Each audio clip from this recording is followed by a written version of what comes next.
പാല മുണ്ടുപാലത്തു നിന്നും 5 ലക്ഷത്തോളം രൂപ വില വരുന്ന നിരോധിത പുകയില ഉൽപ്പന്നങ്ങൾ പിടികൂടി. Kottayam deputy excise commissioner S Ashok കുമാറിന് ലഭിച്ച രഹസ്യവിവരത്തെ തുടർന്നാണ് മുണ്ടുപാലത്തെ വീട്ടിൽ പരിശോധന നടത്തിയത്. 13 ചാക്കുകളിലായിട്ടാണ് 5 ലക്ഷം രൂപയുടെ നിരോധിത പുകയില ഉൽപ്പന്നങ്ങൾ സൂക്ഷിച്ചിരുന്നത്. അന്യസംസ്ഥാനക്കാരനായ പ്രതിയുടെ വീട്ടിലും തുടർന്ന് പാല ടൗൺ പ്രൈവറ്റ് സ്റ്റാൻഡിൽ പ്രവർത്തിക്കുന്ന കടയിലും നടത്തിയ പരിശോധനയിൽ നിന്നാണ് നിരോധിത പുകയില ഉൽപ്പന്നങ്ങൾ പിടികൂടിയത്.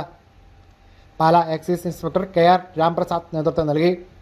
ബഹുമാനപ്പെട്ട Kottayam deputy excise commissioner Shri Ashok Kumar സാറിന് ലഭിച്ച രഹസ്യവിവരത്തിൻ്റെ അടിസ്ഥാനത്തിൽ ഞങ്ങൾ പാലായിലുള്ള മുണ്ടുപാലത്തെ ഒരു വീട്ടിൽ റെയ്ഡ് നടത്തവേ 12 ചാക്കുകളായി സൂക്ഷിച്ചിരുന്ന ഉദ്ദേശം 600 കിലോയോളം നിരോധിത പുകയില ഉൽപ്പന്നങ്ങൾ പിടികൂടിയിട്ടുള്ളതാണ്. ഈ കേസുമായിട്ട് ബന്ധപ്പെട്ട് മുഹമ്മദ് താഹിർ എന്നയാളെ കസ്റ്റഡിയിൽ എടുത്തിട്ടുള്ളതാണ്. ഈ പുകയില ഉൽപ്പന്നങ്ങൾക്ക് മാർക്കറ്റ് ഉദ്ദേശം 5 ലക്ഷം രൂപയോളം വില വരുന്നതാണ്.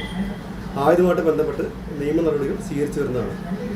കൂടാതെ പാലാ ടൗണിലുള്ള ബസ് സ്റ്റാൻഡിൽ പ്രവർത്തിക്കുന്ന ടിയാൻ്റെ കട പരിശോധിച്ച് ഉദ്ദേശം 50 കിലോയോളം നിരോധിത പുകയില ഉൽപ്പന്നങ്ങൾ പിടികൂടിയിട്ടുള്ളതാണ്. നിരവധി നാളുകളായി ഇയാൾ കോളേജ് വിദ്യാർത്ഥികൾക്കും യുവാക്കൾക്കും പുകയില ലഹരി മരുന്ന് വിൽക്കുന്നുവെന്ന് പരാതി വ്യാപകമായിട്ട് ഉണ്ടായിട്ടുള്ളതാണ്.